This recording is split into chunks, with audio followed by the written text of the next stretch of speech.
Hola, muy buenas, estamos en un nuevo video y hoy vamos a hablar de generaciones y periféricos. La primera generación surge en 1940 hasta 1952 gracias a la primera computadora llamada UNINAC. Estaban construidas con electrónica de válvulas al vacío.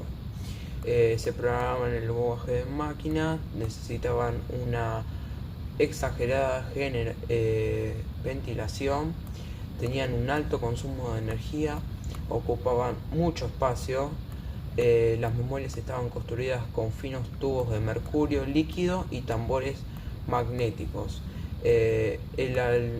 Tenían el almacenamiento interno, es decir, se lograba con un tambor que giraba rápidamente, sobre el cual el dispositivo de lectura colocaba marcas magnéticas. La segunda generación nace en 1958 y finaliza en 1964. Las características era que la información era almacenada en anillos magnéticos, el tamaño se redujo, surge la mini computadora, que era el primer simulador de vuelo. Los transistores eran los encargados de procesar la información. Los transistores, a diferencia de los tubos de vacío, eran más pequeños y nace los lenguajes de programación como Fortran o COBOL. Las computadoras aún seguían siendo muy caras y eran un poco más rápidas que la primera generación. Tercera generación. La tercera generación nace en 1964 y finaliza en 1971. Las características son la reducción del consumo de la electricidad, a diferencia de las otras dos generaciones. Nacen los primeros circuitos integrados, nacen las primeras empleaciones de empresas de creación de software y nacen los chips que se encargan de almacenar y procesar los datos y la reducción del tamaño de las computadoras, a diferencia de las otras generaciones. Cuarta generación. La cuarta generación nace en 1971 y finaliza en 1981. La característica de esta generación son gran reducción en los costes de fabricación, ya que las anteriores eran muy caros. Los chips de silencio desvacan a la memoria de anillos magnéticos. Aparecen las supercomputadoras y los primeros ordenadores personales, el PC, y la revolución de la informática gracias a la aparición del microprocesador. Quinta generación. La quinta generación nace en 1982 y finaliza en 1989. La característica de esta generación son: nace el proyecto de programa de la quinta generación de computadoras diseñado por Japón. Todo gira en torno a la creación de la inteligencia artificial. La robótica y las supercomputadoras hacen su aparición.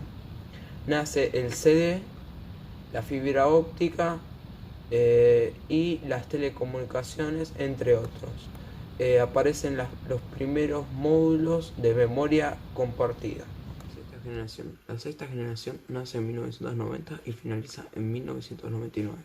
Las características de esta generación son la reducción de los costos de los materiales son más tolerables al calentarse y la inteligencia artificial empieza a ser más común en todos los dispositivos.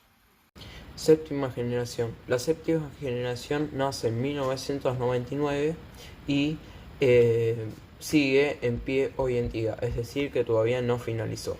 Las características de nuestra generación de hoy en día son la gran mejora en los dispositivos internos y externos de los ordenadores. La inteligencia artificial pasa a formar parte de los videojuegos y las empresas. El problema del calentamiento se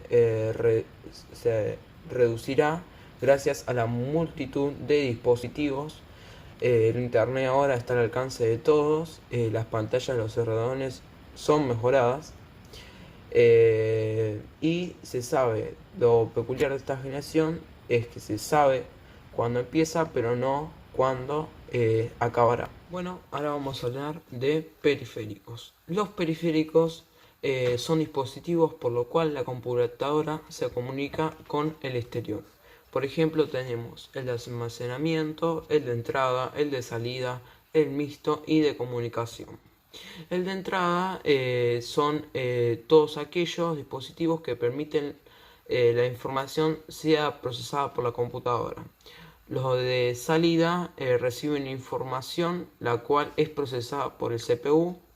De almacenamiento se encargan de almacenar la información por bastante tiempo una vez que es borrada de la memoria principal, y de comunicación son aquellos que permiten la comunicación entre ordenadores y algún otro periférico. Bueno, hasta acá llegamos, espero que les haya gustado el video, gracias, suscríbanse, denle like, activen la campanita.